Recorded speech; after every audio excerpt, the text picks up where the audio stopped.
Welcome to the Eagle Insights podcast. I am your host, Henry Conti, the communications coordinator with the Bellbrook-Sugarcreek Local School District. Today on our podcast, we have Allyson Geis.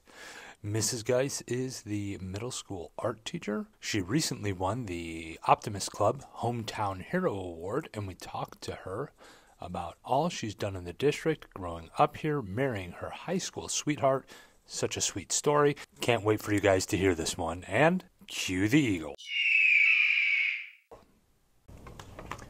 Allyson, thank you so much for joining me. I appreciate you coming on my podcast. You're welcome. So I think the first thing we have to talk about is the Hometown Hero Award. Congratulations. Thank you so much. Were you surprised? Yes, it was kept a surprise for me.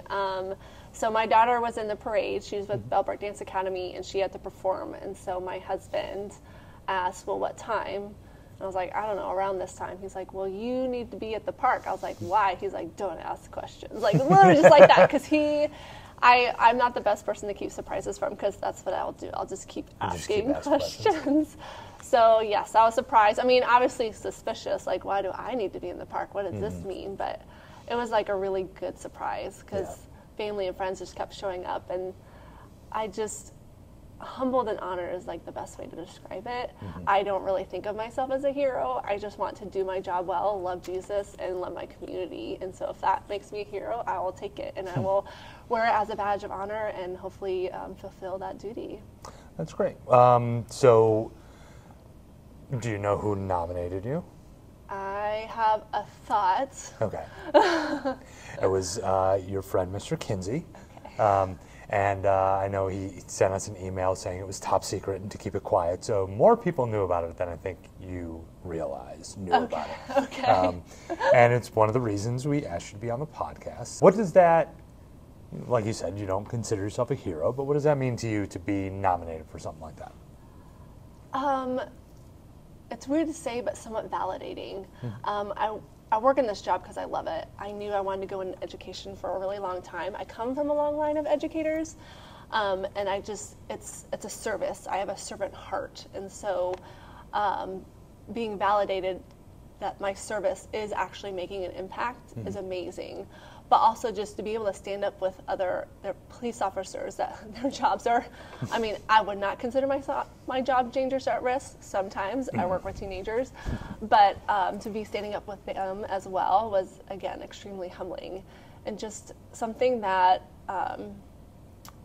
Bellbrook is a place that I grew up in, and so there's amazing people, and I work with wonderful teachers that pour their heart into it. So just to be recognized for what I seem as just working day to day and trying my best is really, really cool, humbling, and just also validating. Yeah. That's wonderful. As a special treat, we asked Mr. Mike Kinsey of the Optimists Club, editor's note, he's also the president of our Board of Education, to read the letter that he wrote to nominate Mrs. Geis for the Hometown Hero Award. Mrs. Allyson Geis graduated from Bellbrook High School in 2005 and from the University of Miami in Oxford in 2009. In 2010, she married her high school sweetheart, Matt, who she met at band camp in 2002. Allie and Matt are proud to still live in Bellbrook, where they're raising two eagles of their own, Noah and Hannah. She spent the last 15 years in education, teaching art at Bellbrook Middle School for the past 4. She comes from a long line of educators, being the third generation in her family to teach. Her mother, Lisa Bakita, was a language arts and art teacher in Bellbrook for 20 years. Allyson also volunteers with the theater department at both the middle school and the high school. She was instrumental in the Eagle Art Initiative, and you'll still see results of that endeavor all over Bellbrook businesses, where soaring eagles created by students still proudly hang. She's very active in her church, where she serves in the marriage ministry, the parenting ministry, within the children program, and in general supporting the local church body. She is a truly delightful person to be around and an inspiration within our schools and community. Congratulations, Mrs. Geis, on being our hometown hero. So yeah, we're going to get to that. Tell me about what it's like to work in the same community you grew up in. You graduated from Bellbrook High School.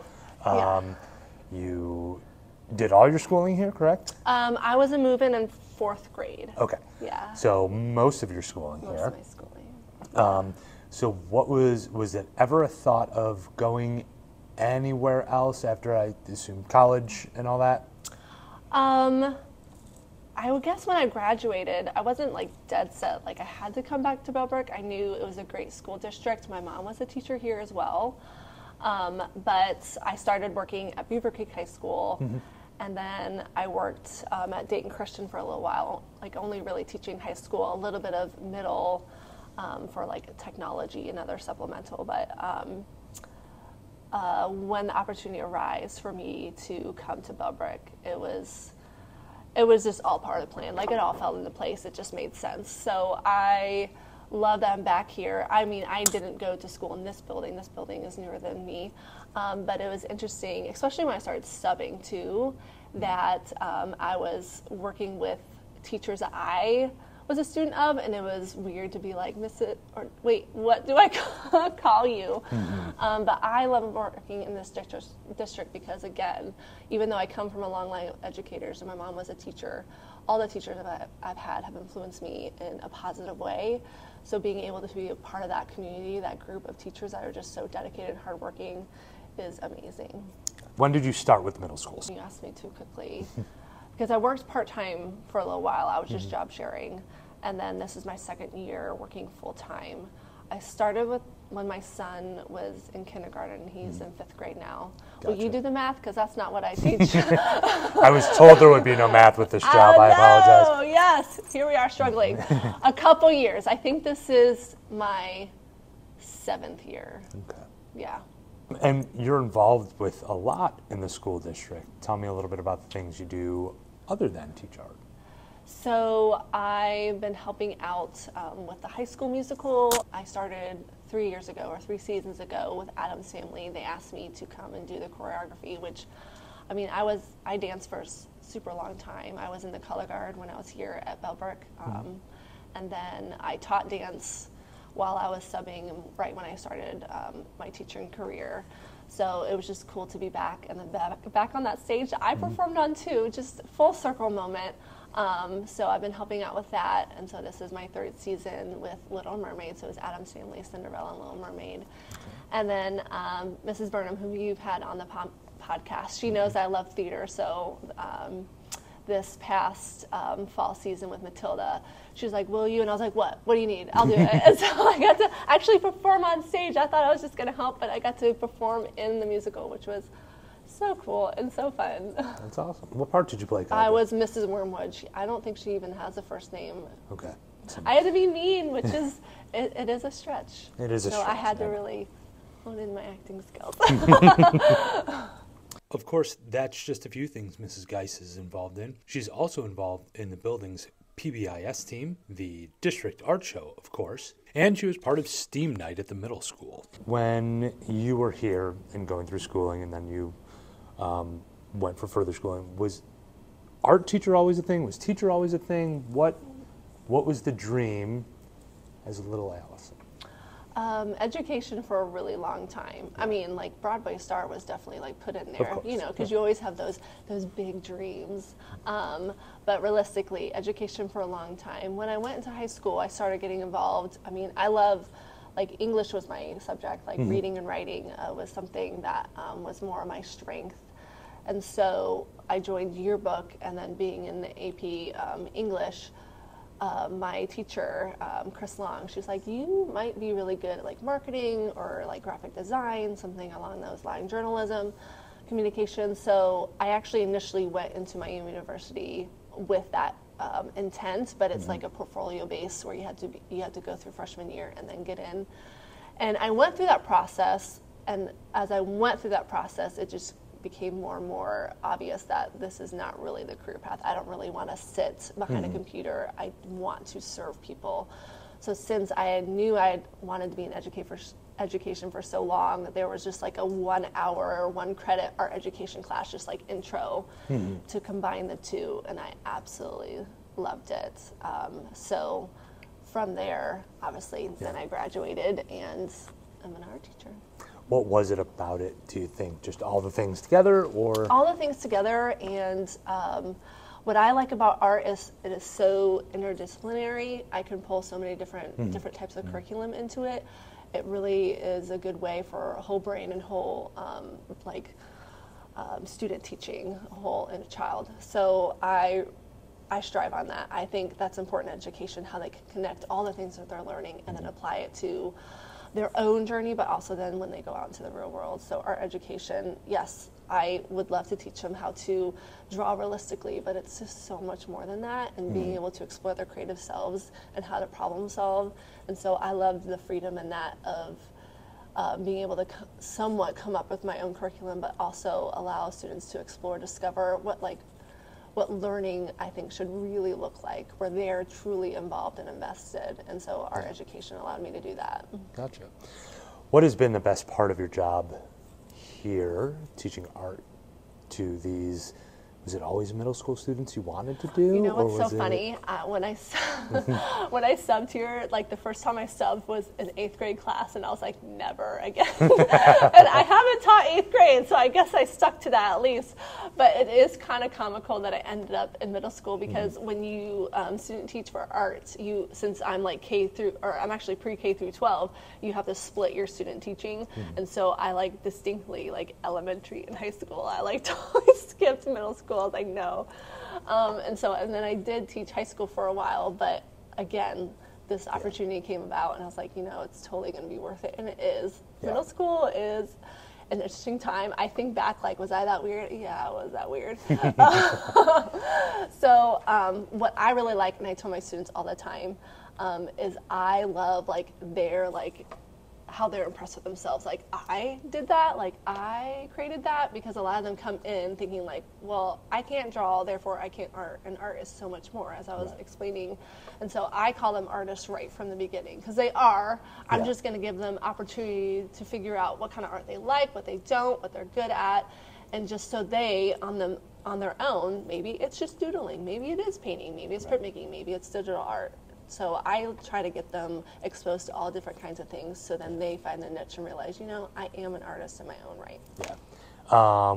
One of the things I really loved in getting to know you is you married your high school sweetheart. I did. Matt. Yes. Tell me a little bit about you guys, and again, your journey back home. So we met at band camp. I actually fell on him. At band camp, we go and see like professional drum corps, get us excited. And so I was standing up in the stands, and my friend, kicked me, and I literally fell on him. So head over heels, he said. Fell in his lap. And then he was like an angel from heaven. We joke about it. He is my best friend. It's amazing. Like, I joke also too, like, you loved me through my hard, dramatic high school years. So, and we actually live in the house that I grew up in here in Bellbrook, which is also a great full circle moment. He is a K through 12 Bellbrook grad as well, and so we always knew that this was going to end up home base for us. And we got really lucky being able to come back, not only me working in the district, but living in the district. So we still are kind of somewhat involved with supporting the band, supporting the theater. If I'm helping out with something, I'm usually dragging him along too. So he's helped with the sets of the theater. He's a good support. Like, we actually have very similar jobs, even though he works on base, where we're constantly filling the needs of other people. We can come together and just kind of have this quiet understanding of, even though we poured into other people, like, each other comes first. Like, our marriage comes first, and that takes with a lot of work and understanding, but he is my better half. He is my beloved, and I love him so much, and he gave me 2 great kids that are in the district, and so it's just awesome.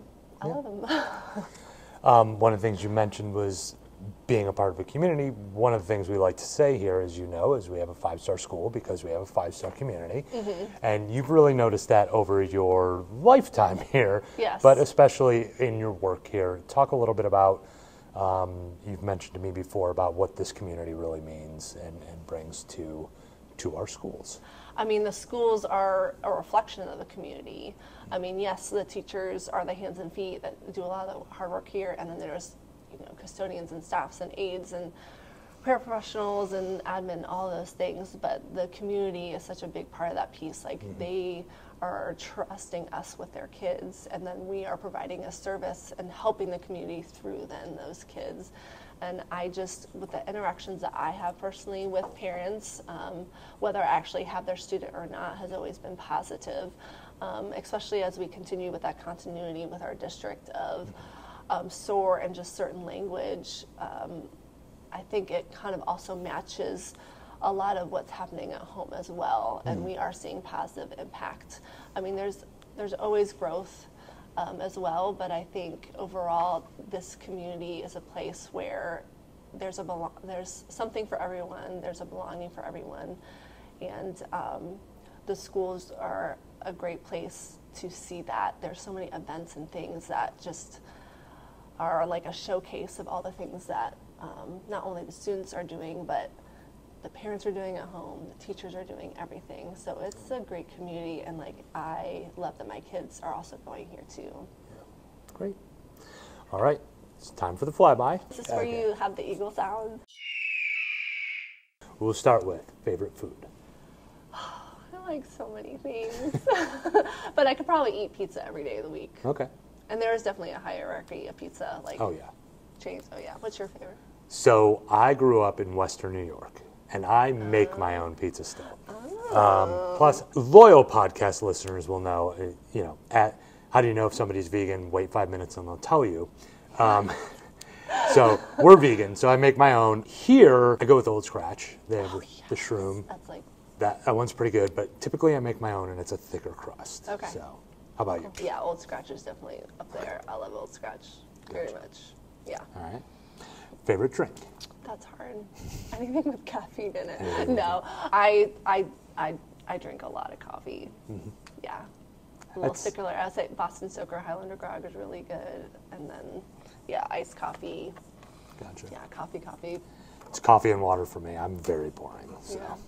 All right. What is favorite TV show or movie? Whatever we're watching maybe right now, or maybe I've had a crappy day and I need a laugh, so this is what I always put on. Any of those. That's so hard. Okay, there's a couple of things, and I don't know what this says about my personality. With as a family, we like to watch Masked Singer and try to guess it. The Office. Okay. Love The Office. Stranger Things. That's my show with Matt. That's the show we have to watch together. We can't go ahead, right? It's something we enjoy together.